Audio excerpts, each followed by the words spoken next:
637 cases. So this is up by 310 over the week. If we go with our usual Sunday to Sunday week, we had a reduction in cases compared with the week before. So 265 cases, down from 300 the week before. So that's a 12% drop. One thing I would point out is that the cases that we experienced last week, the week of the 14th of March, coincided 2 weeks before with the influence that we experienced from being in the lockdown for a week. So any impact on transmission in that week would be felt during the week of the 14th, that 2-week delay. So we did have some reduction that may possibly have been attributed to that. And we shall see where cases go after that. At present, we have 429 active cases. This is up from 421. And some 6,637 people have recovered, which is up from 6,381 the week before. We've had a total of 195 people who have passed away from COVID-19 since the beginning of the pandemic. And this is up by 2 over the last week. Those 2 people consist of an 80-year-old woman from Simcoe County and another 80-plus-year-old woman, I should say, and an 80-plus-year-old woman from Simcoe County who also passed away last week. And I would like to express my condolences to the family members for your loss of these loved ones. So these individuals were not part of institutional outbreaks. They were living out in the community and were close contacts of other cases. We have 23 people from Simcoe, Muskoka who are in hospital now, which is unchanged from a week ago. And we have 6 in the intensive care unit, which is down from 8 a week ago, a week before. Their ages range from in their 40s to in their 80s. 17 are sporadic cases, 6 are from outbreaks. We've had 38 cases reported in the last 24 hours. They include 37 who are sporadic cases and 1 part of an outbreak in an educational institution, Holy Trinity Catholic School. 20 are male and 18 are female. Their ages range from under 10 to in their 80s. All are from Simcoe County. 1 was community acquired, 9 were close contacts of a known case. 1 is part of an outbreak, and 27 are under investigation. 35 are self-isolating, and 3 have recovered. The vast majority of our new cases, as well as the cumulative cases, reside in Barrie, Bradford, West Gwillimbury, New Tecumseth, and Innisfil, so the southern portion of Simcoe County. The municipalities that have the highest incidence of cases at this time are Bradford, West Gwillimbury at 97.7 cases per 100,000 population, which is down from 102 the week before.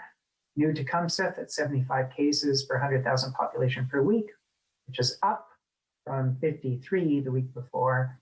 City of Barrie was 71 cases per 100,000 population, which is down from 86 cases the week before. And Innisfil was 69 cases per 100,000 per week, which is down from 98 cases per 100,000 per week the week before. In the month of March, Huntsville has had so far 20 COVID cases, which is the highest number in any month since the beginning of the pandemic. Previously, their highest month was 15 cases. In the past week, they've had less than 5 cases, which is the interval that we don't actually provide individual estimates, just the range. So they're back down to very low incidence in the past week. In terms of educational settings, we've got 4 outbreaks happening in schools right now. We've had, since February 8th, when the schools reopened, 135 cases in staff and students in educational facilities. This is up, I guess, up, like that's the total for right now. The previous week it had been up to 97. Most of those weren't part of outbreaks. They were exposures without transmission on site. We've had 7 cases in childcare settings between staff and students. In terms of our variants of concern, we now have a total of 1,045 cases, which is up from 873 variant cases in the previous week. Our variants consist of the B117, which makes up the great majority of the cases, other than those that are screened positive and haven't been determined as to which type they are. And we've also had cases of the P1 variant and the B1351 variant. The great majority of our cases have been in Simcoe County, 97%, 3% in the District of Muskoka.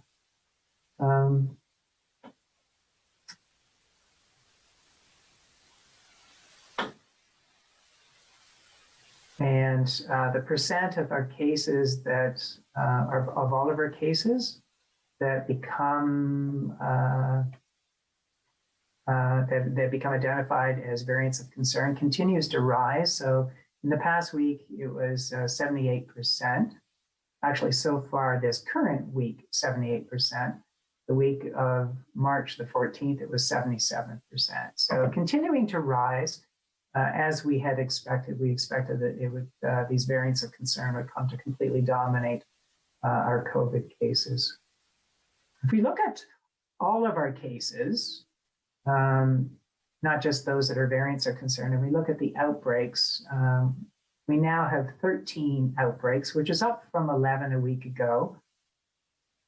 And 7 of these are from variants of concern. So we have 1 institutional outbreak, which is down from 2 a week ago. So we had the outbreak at Woods Park Long-Term Care Facility declared over in the past week. We have no other congregate setting outbreaks. We have 7 workplaces that have outbreaks, which is up from 6 a week ago. We have 4 new ones. A food premise in Simcoe County, 2 manufacturing facilities in Simcoe County, and a transportation facility in Simcoe County. And then we have 3 that are declared over: a retail location in Muskoka, an accommodations in Simcoe County, and a finance and insurance facility in Simcoe County. We have 1 community setting with an outbreak, which is up from 0 in the previous week. So that is an ambulatory healthcare service in Simcoe County. And we have 4 educational settings that are presently in outbreak, up from 3. So a new one at Holy Cross Public School in Innisfil, which is not a variant of concern outbreak. And declared over, we've got a childcare setting in Simcoe County, and St. Teresa's High School in Midland, and Maple Grove Public School in Barrie, all declared over as outbreaks. In terms of vaccination, we continue to vaccinate at the highest rate that we can with the supply that we receive. And so we've administered just over 70,000 doses to date. This is up by 13 doses in the last week.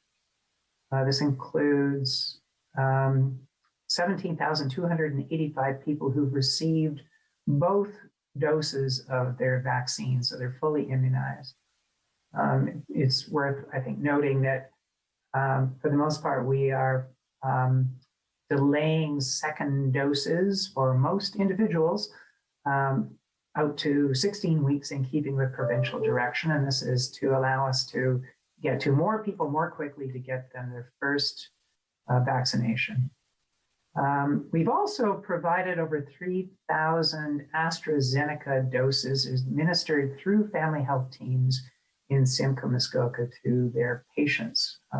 Originally, between the ages of 60 and 65. And now the province is allowing anyone above 60 years of age to receive the AstraZeneca vaccine. We don't provide, as yet, AstraZeneca vaccine in Simcoe, Muskoka in community pharmacies, but we do anticipate, because of direction from the province, that we will be soon having 3 community pharmacies identified to commence with that.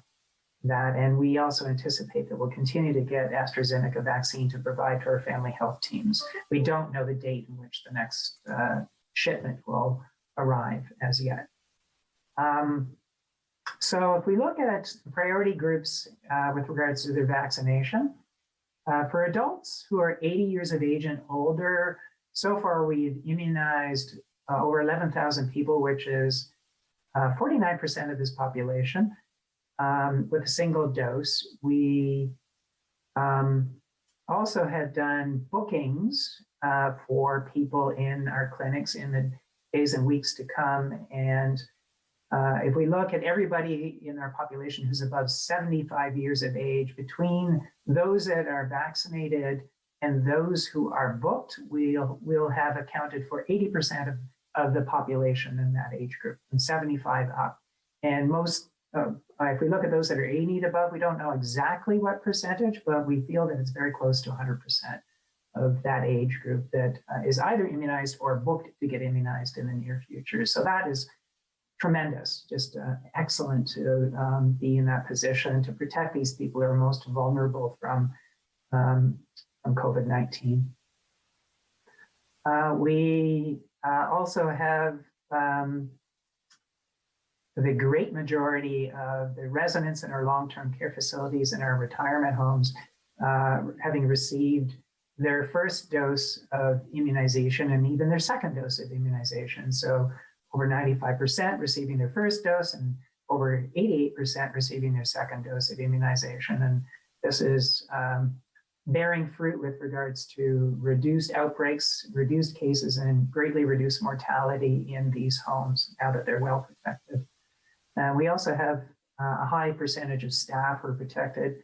In the long-term care facilities, 76% have received their first dose. And the staff of the retirement homes, 87%. And essential caregivers for retirement homes, 86% have received their first dose, and 90% of those in long-term care facilities have received their first dose. Keeping in mind that even a single dose is highly protective and therefore of great benefit. We have so far managed to provide first dose immunization to 46% of seniors who live in other congregate settings, the residents and resident staff and caregivers in these settings. The other priority groups that we have so far, we've managed to provide first dose for 63%. So we are making very good progress with the highest priority groups at this time. If we look at our dashboard, which is different from the province's framework, this is the dashboard we've had before the province's framework came into effect. We remain at red status overall, red status for viral spread and containment. Laboratory testing at yellow status because the turnaround time for testing exceeds the target of 60% in 1 day and 80% in 2 days.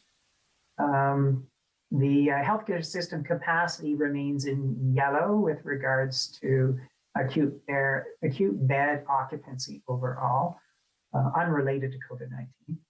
And the public health capacity system at red because of our continuing delay in being able to reach people who are cases within 24 hours. We're presently at 70%, and the goal is 90%.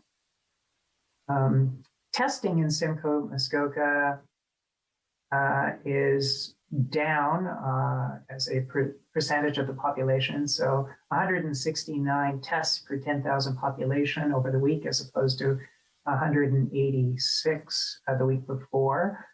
This is the third week in a row in which testing has been down. and is also lower provincially. And we know that to some degree this is related to point of care testing taking place at the long-term care facilities, which obviates people's need to go and get tested in the provincial public health laboratory system or at assessment centers, and therefore the total testing rate in the lab system is down related to that. Our trajectory is as follows. Because our case count was down in the last week, then our incidence of cases per 100,000 population per week is down at 44.6.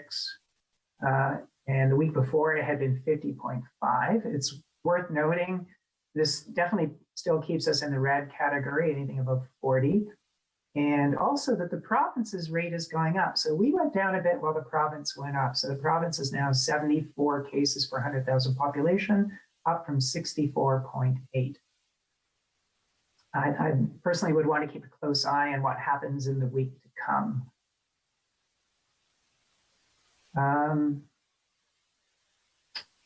Our effective reproduction number is 1.2, which is consistent with the pandemic still growing.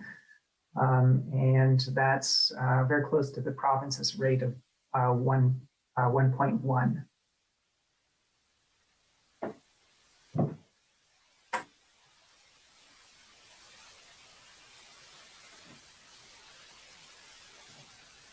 Okay. Just a couple of key points. I've already spoken to vaccination, and I think a really important point now is that the province, as of Monday, as of yesterday, is open to receive bookings for people who are 75 and older, so those born in 1946 and older.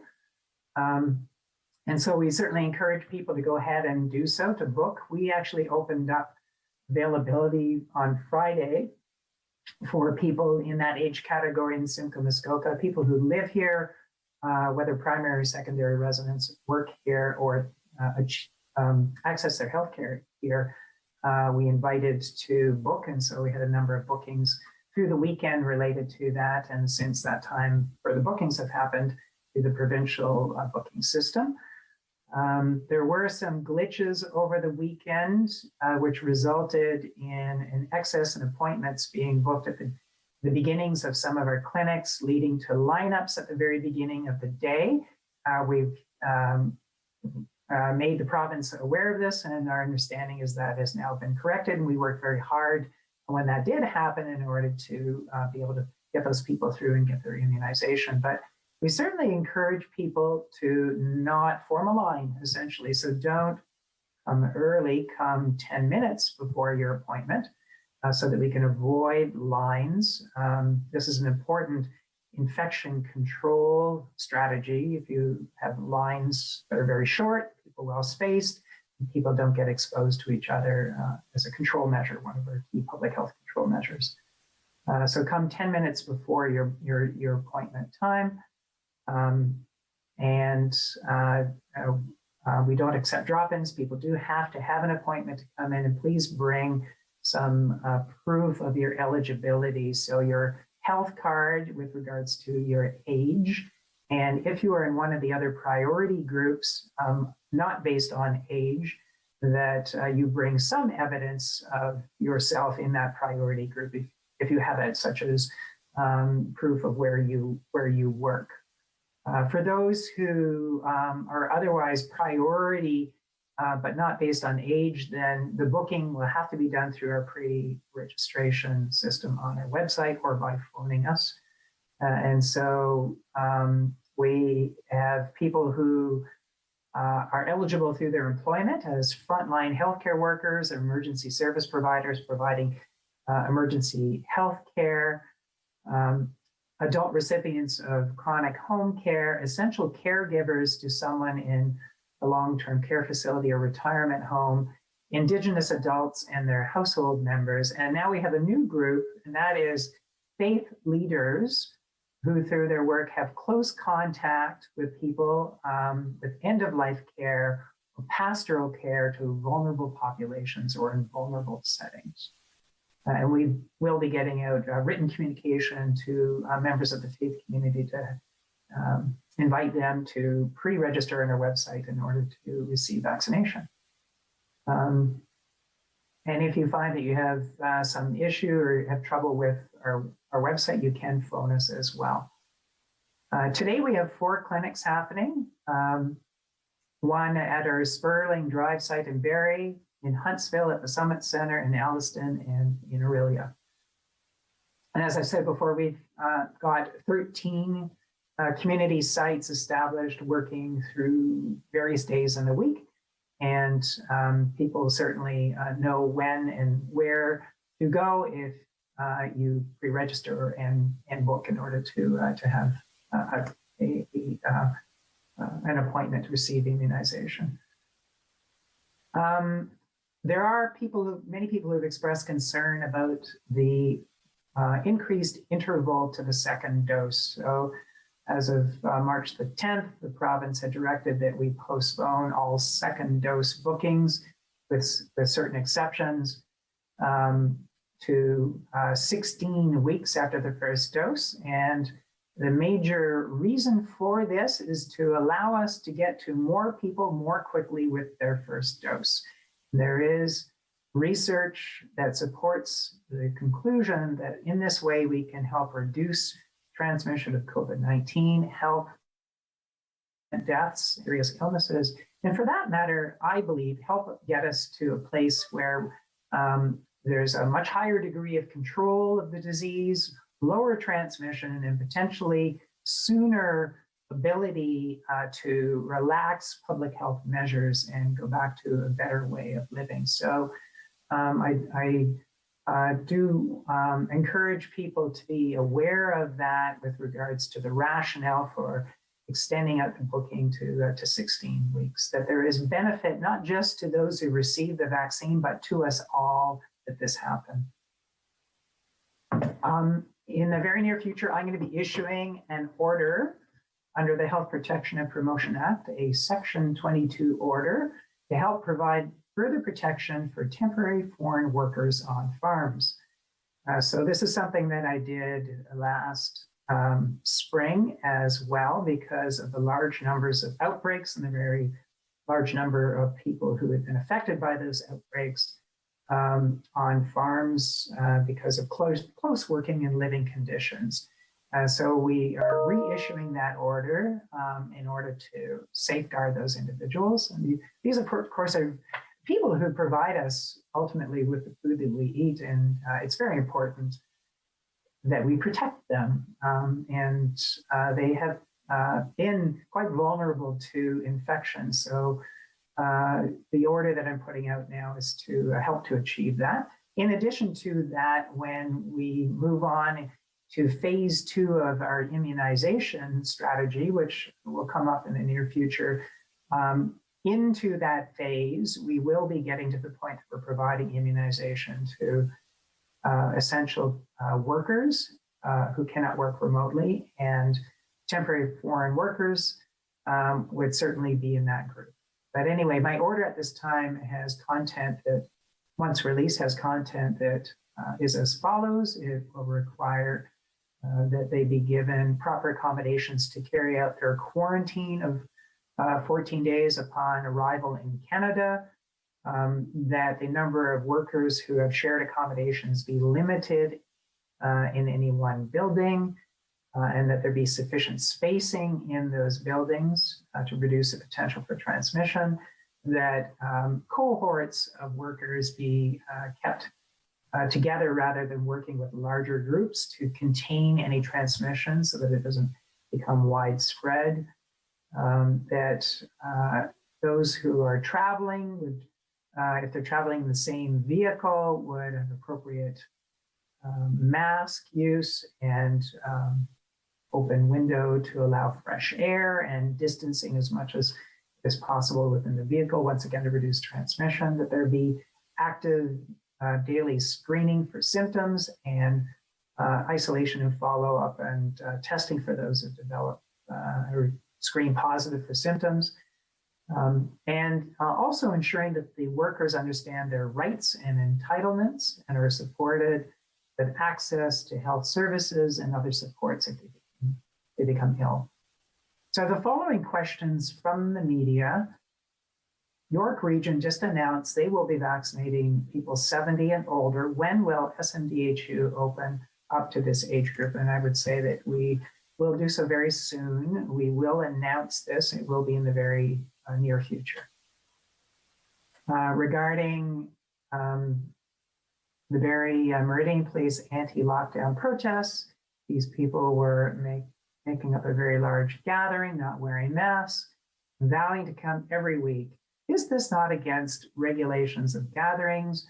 Should they be prohibited from this protest as a risk to the public's health? And I would say that strictly speaking, gatherings like this would be contrary to the regulations that have been put forward by the province, the Reopening Ontario Act.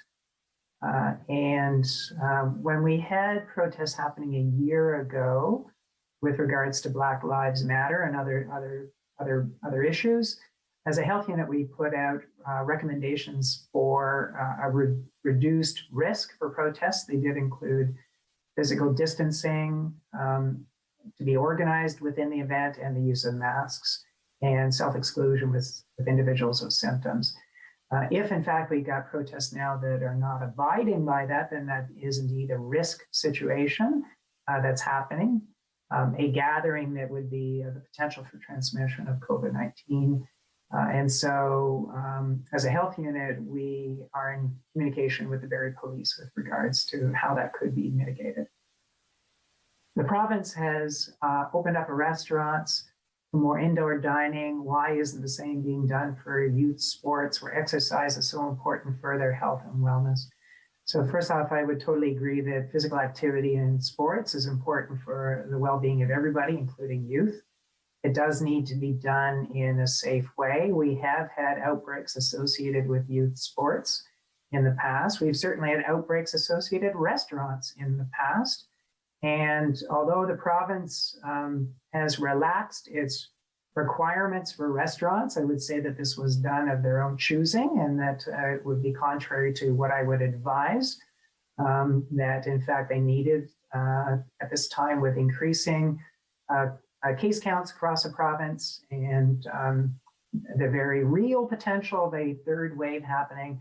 They need to maintain the control measures they had rather than relaxing them at this time. So I feel that it's important that people get their exercise, but it's far safer that they do so outdoors. And with the weather improving right now, that makes it more feasible. Next question, I'm looking for an update on contact tracing. What resources does the health unit have to assist in this from the province or other health units, given the variants? Is the high risk contact considered anyone who may have had an exposure for just a minute or two? So indeed, with the variants of concern, a shorter exposure time is of concern to us. So if we have individuals who've been in close contact for a minute or two, as expressed by this question, without both individuals wearing a mask, then that would be a high risk contact if one of them was known to be a case or potentially a case of COVID-19. We, for a long time, had the assistance of another health unit for case and contact management because of the high case count that we had. This particular health unit, Hastings Prince Edward, has since discontinued that support because they are busy themselves now with their own cases. We're seeing a rise in case counts across the province, and so they've needed their own resources to manage their own workload. We are continuing to get support from the province for the follow-up with the contacts of our cases, but we're finding ourselves more and more challenged over time and are moving in the direction that we had to before with a simplification of the information that we take from our cases. Next question. How important is contact tracing right now because of the variants, and what percentage of cases are currently being reached? Is the ability to reach cases increasing or decreasing? So I'd say that we are reaching all of our cases, but not able to reach them all within 24 hours. So the target is 90% or more, and we're reaching about 70% of our cases within 24 hours, and then taking time after that to reach the contacts. So right now we've had a bit of a reduction in our case count. If it then goes back up again and continues up, we'll be more challenged, and I think have to move in the direction of simplifying the information we take and asking more of the cases to follow up with their own contacts where possible to inform them. So we shall see what happens with regards to that. Another question here about vaccines. Which vaccines are being provided at each clinic? Can a person choose which one to get? So at this point, we are working with AstraZeneca, Moderna, and Pfizer vaccine. At our community clinics, we are providing Pfizer vaccination. We are using the Moderna vaccine for our mobile clinics to congregate settings in order to provide vaccination closer to where people live, people such as seniors who otherwise would have a hard time coming out to our clinics. We use the Moderna for this purpose because it is easier to work with for moving than the Pfizer vaccine. We are also providing some Moderna vaccine and Pfizer vaccine to hospitals who would wish to use it for their staff or patients that happen to fall into the categories that are priority to receive vaccination at this time. And we are using the AstraZeneca vaccine to provide to our 9 family health teams in Simcoe, Muskoka, to provide to their patients who are 60 years of age and above. So if a person wanted to choose which vaccine they get, at this point in time, they would have to choose based on where they're being provided. It's not that they could go to our clinic and choose among 3 vaccines to provide at our clinics. Right now, we're only providing the Pfizer vaccine. And I've already run through where the other vaccines are being used. But they're all excellent vaccines. And basically, my advice to people is take the first opportunity you can to get vaccinated, regardless of which vaccine you receive. When will AstraZeneca be available at pharmacies in the region? Is it safe to travel to the GTA to get one? Which I think is a good question. So I don't know exactly when we will be receiving AstraZeneca vaccine in our pharmacies. I believe it will be in the near future, but I don't know exactly when. And as for traveling to the GTA, that's a very good question. The overall advice from the province in their framework is that you only travel for essential reasons. However, if it turns out that you've got the opportunity in the GTA at a pharmacy to go and get vaccinated, that I think would be an essential reason. It's just such a good idea to get vaccinated at your first opportunity. When you go there, please go there for that purpose only. Exercise your physical distancing and mask use, get that job done, and go home. When will teachers be vaccinated? Shouldn't it be as soon as possible with the increase in school cases? So certainly it's important for teachers to be immunized as essential workers. That will be coming up in phase 2 of the immunization strategy, probably later in phase 2. As at the very beginning of phase 2, we're providing immunization based on age and also individuals who have serious health conditions that put them at risk of a complication if they get infected. But teachers do, among many other workers, have the potential to get exposed and get infected. I would say that some transmission has happened in schools, but the great majority of exposures in schools don't result in transmission, and that's because of the control measures that are already in place in schools to help keep transmission from happening in schools. But certainly when their time comes, I would fully encourage that they receive the vaccine, them and many other essential workers in our communities. Do people still need to wear a mask and physically distance once they have had the first dose of the vaccine? And that remains the advice that we have, that people would continue to exercise all of the public health measures until further communication in the future. So I think that's important for a number of reasons. One is that although you get good protection with a single dose, it's not going to be as good as when you get your second dose. The other is that there's still a high degree of transmission, and it's rising in the community. So the risk of exposure is still very high. There are no recommendations about relaxing control measures with a single dose. In the United States, the Center for Disease Control has some recommendations about individuals who have had 2 doses or fully immunized and conditions under which they could relax some of these measures, but that's recommendations in the United States, not adopted here.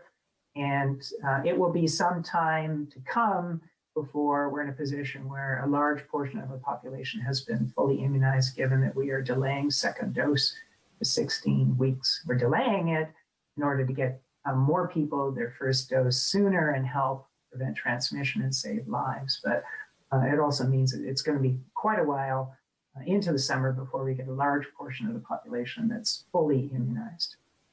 So at this point,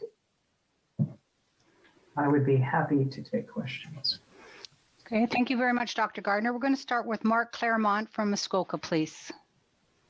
Thanks very much, Muskoka today, just for your information. Anyway, so I think I heard you correctly, Dr. Gardner, when you were talking about last Friday, and you said the 75 plus, the Simcoe Muskoka website was up and running, and that you said that primary people with primary residences and also secondary residences could get the vaccine through the Simcoe Muskoka. And then later on, you said just a few minutes ago about people traveling to Toronto to possibly get the AZ at the pharmacies there. Do you not run the risk of it falling apart, the whole thing of everybody's running around the province applying everywhere? It's a good question. I'm actually in favor of people being able to get immunized anywhere, because it's ultimately in our benefit. It's to our benefit, in our interest. If people who are traveling through your territory are be immunized, the people here for some other reason are immunized, the people here are immunized, the people are able to easily get it everywhere, and therefore a higher proportion of the population accept immunization and do so sooner. And so, in fact, with the province's booking system, and this is different from our pre-registration booking system, with the province's booking system, you can actually book anywhere. It'll give you closer to home options, but if you choose, you can book beyond those options in other locations. So we've kind of got I'm going to admit, a bit of a mixed message right now. On one hand, the province essentially allows you to book anywhere. On the other hand, for our pre-registration system, we've been encouraging people who are more local to book, and we might soon actually change our messaging with regards to that matter on our pre-registration system. Great. That's a good segue into my second question, which is quite related. So you sent out something in the email, I think yesterday, about your website having some difficulty even this past weekend. Which would you recommend that people try and, if there is some difficulty getting a booking, which is faster, the provincial website or directly through the Simcoe Muskoka? So, this, I will admit, comes across as confusing, and it is fairly complicated. But the province, with their booking system, receives bookings directly from members of the public based on age only. So right now they're open to receiving bookings for people that are 75 and older. And you can do so on their website, or you can phone their call center to do so. Otherwise, they have priority groups that they want health units sending what we call curated lists of individuals with their contact information. So that would be for the other priority groups because of their status as healthcare workers and because they're essential caregivers or because they're home care recipients with chronic conditions or Indigenous adult population. The province wants us to create a list of these individuals with the contact information, assure that they are the people, that they belong to those priority groups, and submit those on a daily basis to the province to upload into their booking system. And then the province reaches out to those people by email, and if they don't have email, by phone, in order to give them their booking. So as I said, it's complicated, but that is the system that we have. Okay, that's fine. Thanks very much. You're welcome. Thank you. We're going to move on to Mary Beth Hartill, please, from Metroland Media. Hey there. Just point of clarification, you said 3 pharmacies. When you say 3 pharmacies, are you referring to 3 pharmaceutical franchises? So will we be getting them in Muskoka? So my understanding is it's 3 pharmacies to begin with, 3 locations. And as yet, I don't know exactly where they will be going. And I doubt very much that it would stay at that. The province is committed to providing 40% of their vaccine volume via pharmacies. So in the end, they're going to have to use them all that would be willing if they're going to achieve that. Okay. And my second question is, when we're talking about our essential workers and our folks that can work from home, are we talking about people that work in restaurants and stores and that sort of thing? We are. Okay, perfect. Thank you. You're welcome. Thank you. We're going to move on to Brett Glover from Barrie 360, please. Thanks very much. Doctor, I'm just going to circle back to the issue of vaccine tourism. I know you've already spoken about this, and I do respect that it's important to get a vaccine anytime, anywhere. But given the limited number of doses coming into our region, is there value in ensuring that the vaccines earmarked for Simcoe Muskoka are going into the arms of Simcoe Muskoka residents? Well, that would certainly be the main reason why we took the approach we have with regards to our pre-registration system to try and safeguard that. And we did find early on that people would be willing to come very far here. And so when you have a limited volume of vaccine happening at the beginning, there's more of a rationale for that. But as the volume accelerates, the main issue is to get everybody vaccinated and to make it very easy for people. Thank you. And my second question's been addressed. Thanks very much. You're welcome. Okay, we'll move on to Adrian Prokovet from IFM, please.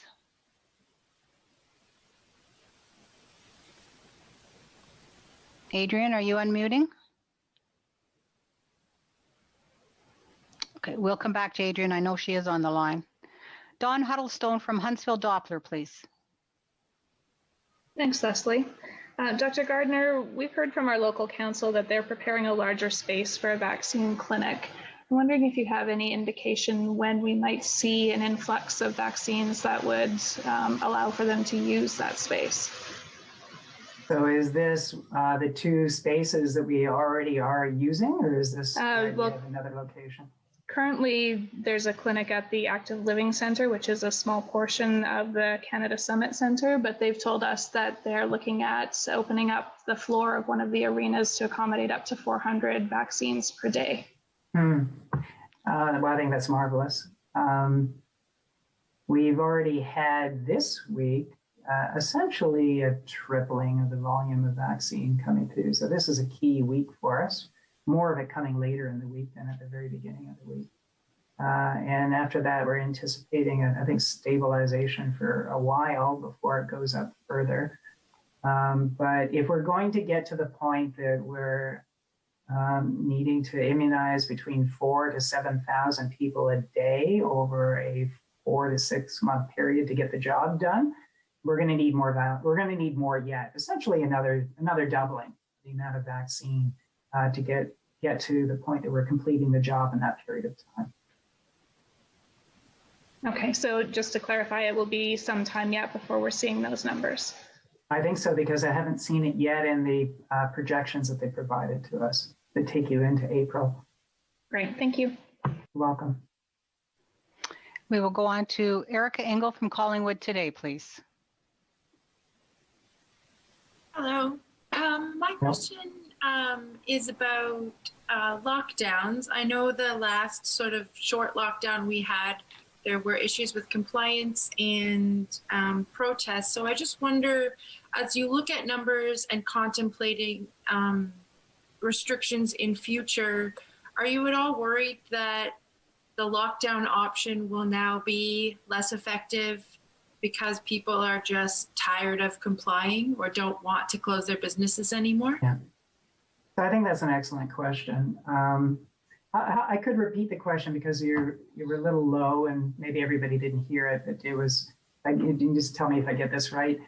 When I contemplate the numbers and look to the potential for increasing transmission in the future, the possibility of more restrictions, am I concerned that opposition and non-compliance and people's fatigued with all of this would undermine the effectiveness of an action like that? Did I get that right? Yes. Okay. And my answer would be yes, I'd be concerned about that. I think that people are exhausted with the control measures. And it's very hard on everybody. It's hard on our health and mental health in many ways. It comes at cost. So I am concerned that a third wave will prove to be very challenging to us. I guess the saving grace of the situation is at least we've now provided a high degree of protection for those most vulnerable with vaccination in our long-term care facilities, retirement homes, and increasingly seniors in the community. So that would reduce mortality that would come with a third wave. But you could still have a heavy impact on hospitalizations and intensive care unit use because the rest of the population is yet to be protected.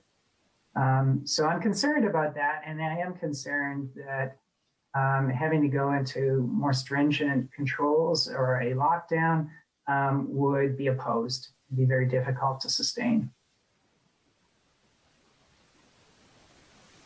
Okay, and sort of as a follow-up, from what I'm understanding about this vaccine, it's sort of preventing serious illness and mortality. Is so if I got the vaccine, am I actually protecting anyone other than myself at this point? Mm-hmm.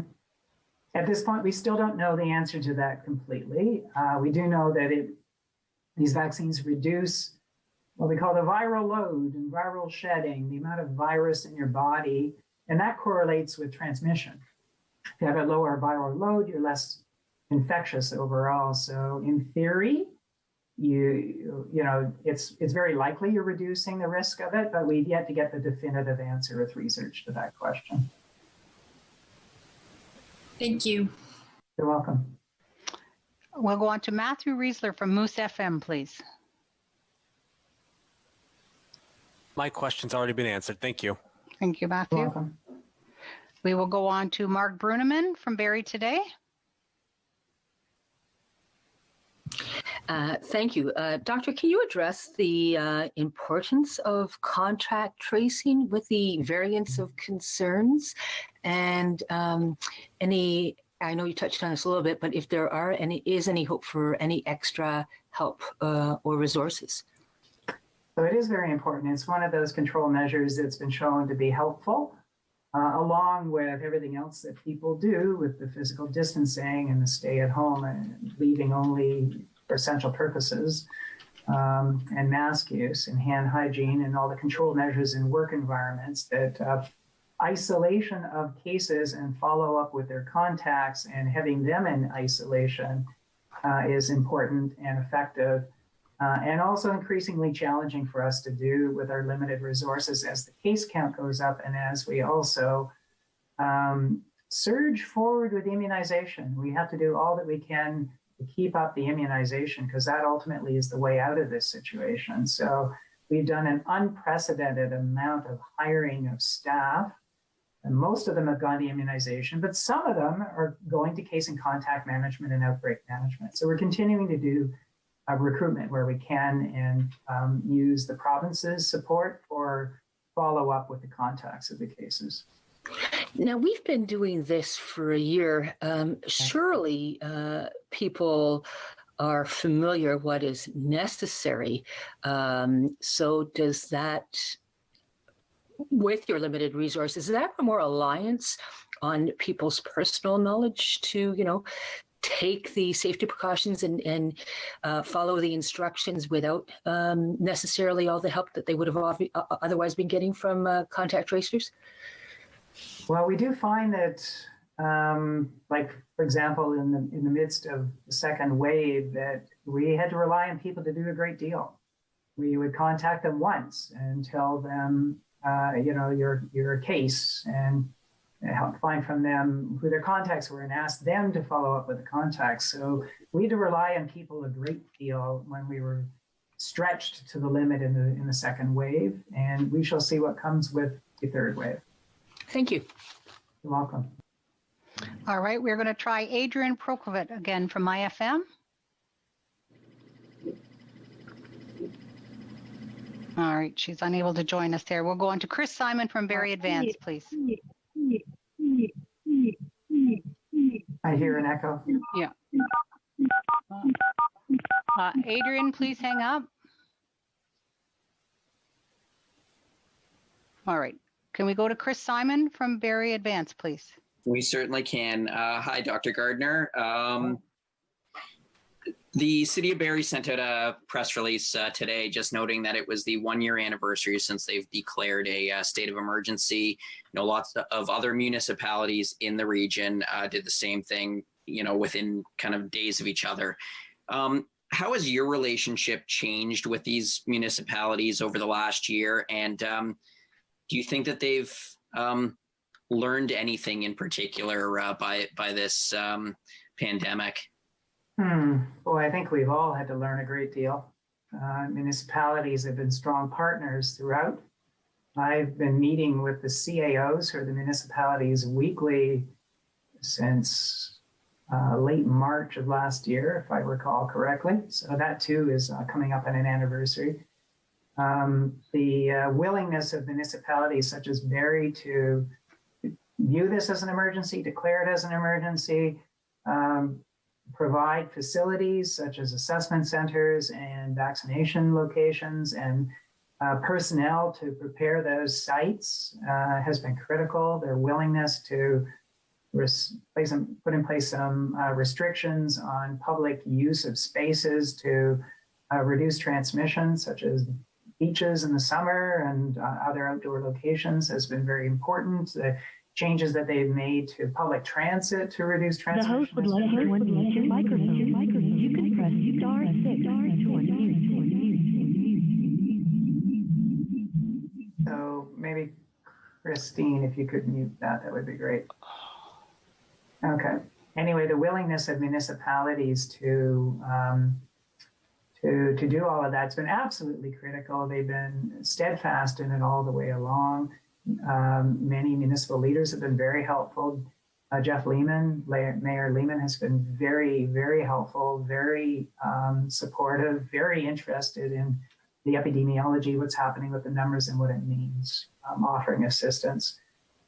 So yeah, they've learned a great deal. We've all had to learn a great deal. And I'd say our relationship has become very close over the year. And I'm just curious, I'd like to circle back to something that you mentioned about unprecedented amount of hiring at the health unit over the last year. What's it done to your budget? We are way over what would have been our original budget. We are working within a augmented budget to take into account these costs. So we approved an additional $5 million to our budget to be able to carry out the immunization campaign. And we've had to establish not only a great deal of hiring, just under 200 additional staff over the year, most of whom have been actually since February of this year, but also entering into memoranda of understanding with municipalities, hospitals, and family health teams with regards to the use of facilities and personnel from those agencies so that we can use their resources to come together and provide all of these vaccination clinics. Thank you. You're welcome. Is there anyone who would like to ask a question who has not had an opportunity? Hey, it's Craig from CTV News. How are you? Good, Craig. Go ahead, please. Good. I know you already talked about variants, but if you can talk about variants in the area and what's happening as far as trends for us here in the region. So, if you want to go to numbers, we've continued.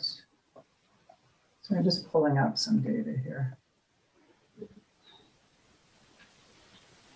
We, last week, the week of the 14th of March, had,